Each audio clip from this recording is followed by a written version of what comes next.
वेरने की the secret book shelf help and personal development category में एक सेमिनल वर्क है। यह लॉ ऑफ अट्रैक्शन को इंट्रोड्यूस करती है और माइंड की कैपेसिटी पर जोर देती है, जो कि हमारी ज़िंदगी को आकार देते हैं। यहाँ पर हम द सीक्रेट बुक से 10 जरूरी कॉन्सेप्ट्स के बारे में इस वीडियो में बात करेंगे, जो आपको सफल होने में मदद करेंगे।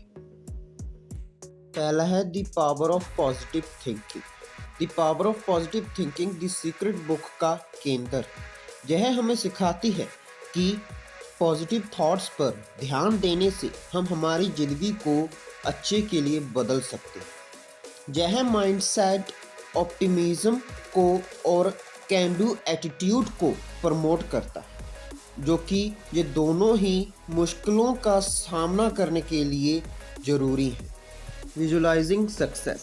विजुअलाइजेशन को द सीक्रेट बुक में पोटेंट टूल के रूप में दर्शाया गया है।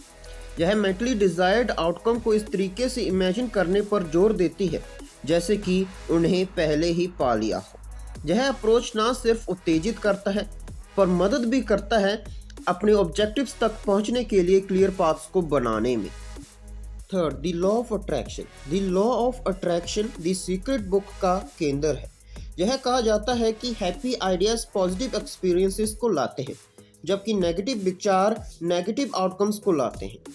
इन्हें समझना अपनी थिंकिंग को अपने गोल्स के साथ जोड़ने के लिए काफ़ी ज़्यादा ज़रूरी है। Fourth, taking action. The secret book action की ज़रूरत पर उतना ही ध्यान देती है जितना कि आइडिया की पावर पर। ड्रीम्स एंड एस्पिरेशन को केवल सक्रिय उपायों और कंसिस्टेंट प्रयासों से ही हासिल किया जा सकता है। Fifth, gratitude and appreciation. अगला इम्पॉर्टेंट लेसन थैंकफुलनेस को कल्टीवेट करना। आपके पास जो कुछ भी है उसकी सराहना करना, जहाँ तक कि मामूली सी अकम्पलिशमेंट्स और डेली ब्लेसिंग की भी। यह सब सफलता के लिए एक अनुकूल अच्छे एनवायरनमेंट को बनाते हैं। Sixth, belief in oneself. Self belief का कॉन्सेप्ट द सीक्रेट बुक में रिपीटेटिव है। यह इस विश्वास को स्थापित करता है कि अगर आप किसी काम में भी अपने दिमाग को डाल लें तो आप कुछ भी कर सकते हैं। यह सेल्फ अश्योर्ड रिस्क लेने के लिए और मुश्किलों का सामना करने के लिए ज़रूरी है। सातवां है the role of affirmations. Positive affirmations आपको अपने गोल्स पर फोकस्ड रहने के लिए रिकमेंड किए जाते हैं। यह पॉजिटिव फ्रेजेस हैं जो कि नेगेटिव थिंकिंग को काउंटर बैलेंस करने में और सक्सेस ओरिएंटेड माइंडसेट को बनाने में मदद करता है। Eighth, dealing with negative thoughts. The secret book के अकॉर्डिंग सक्सेस को पाने के लिए नेगेटिव थॉट्स और सेल्फ डाउट पर जीत हासिल करनी काफ़ी ज़्यादा ज़रूरी है। इस नेगेटिव थिंकिंग को रेगुलेट और रीडायरेक्ट करने के लिए माइंडफुलनेस मेडिटेशन जैसी स्ट्रेटजीज को रिकमेंड किया गया है।